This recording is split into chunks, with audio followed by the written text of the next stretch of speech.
Jacques Ardouin, bonjour. Bonjour. Bienvenue au Buzz Média Orange Le Figaro. Vous êtes le directeur général du groupe La Voix, qui regroupe notamment les quotidiens régionaux La Voix du Nord, Nord-Éclair, Le Courrier Picard, mais aussi des hebdos, de la presse gratuite, une télé, des radios.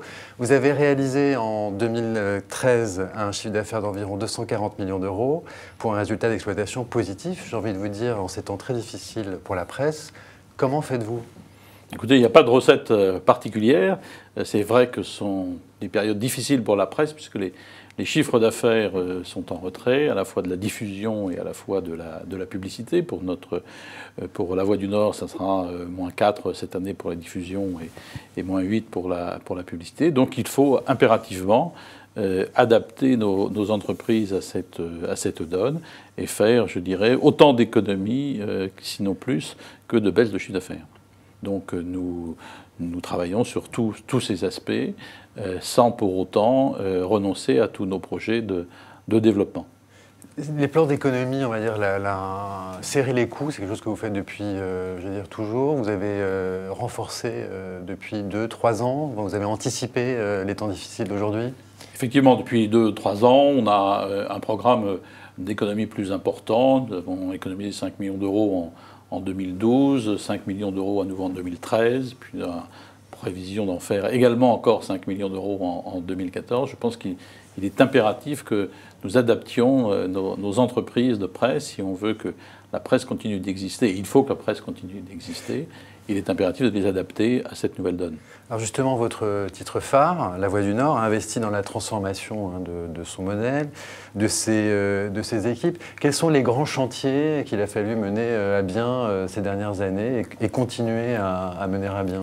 Alors à la fois, il y a la fidélisation des clients traditionnels, c'est-à-dire des clients du papier. Combien d'abonnés aujourd'hui? Nous avons 230 000 abonnés portés à La Voix du Nord, que nous distribuons tous les matins avant 7 heures.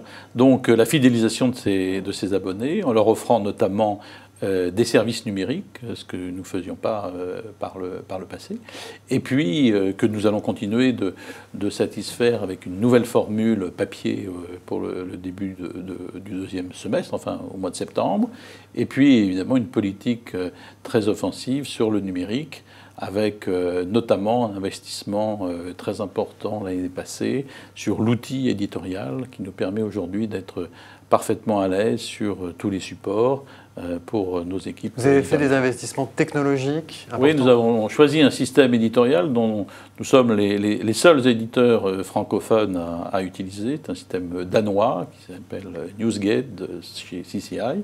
C'est un système qui équipe Gannett aux États-Unis, qui équipe pas mal de grands quotidiens en Amérique du Sud et en Asie, mais qui n'équipait encore aucun éditeur francophone.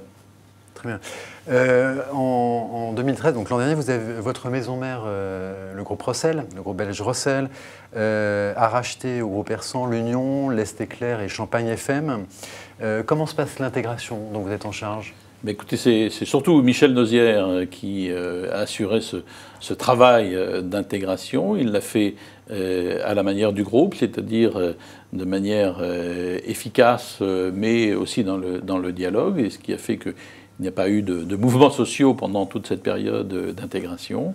Il y a eu les départs qu'il devait y avoir, et il y a eu un certain nombre d'investissements qui ont été faits par le groupe, à la fois dans les locaux, mais aussi dans le matériel. On a upgradé la rotative de Reims.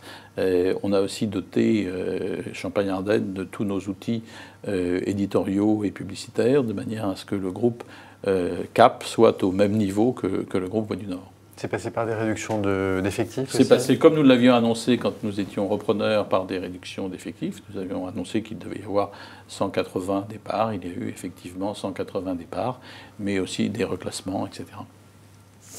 Plus largement, la situation de certains de vos confrères en presse quotidienne régionale est assez préoccupante. Pensez-vous que le salut passe nécessairement par de nouvelles concentrations dans le secteur?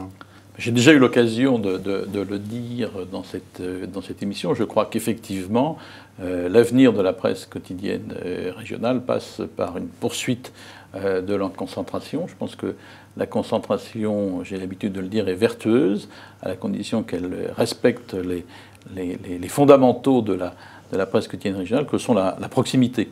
Donc si la concentration permet de continuer à faire des journaux qui sont proches de leurs lecteurs, oui, il faut concentrer. Vous seriez prêt à y participer, à racheter d'autres titres dans votre zone géographique, j'allais dire, étendue? Je crois que notre groupe l'a montré, puisqu'en 2008, nous avons évité au Courrier Picard le dépôt de bilan. Nous avons aussi repris en 2012 et 2013 Champagne-Ardenne, et nous sommes ouverts à regarder tous les autres dossiers qui pourraient se présenter à nous.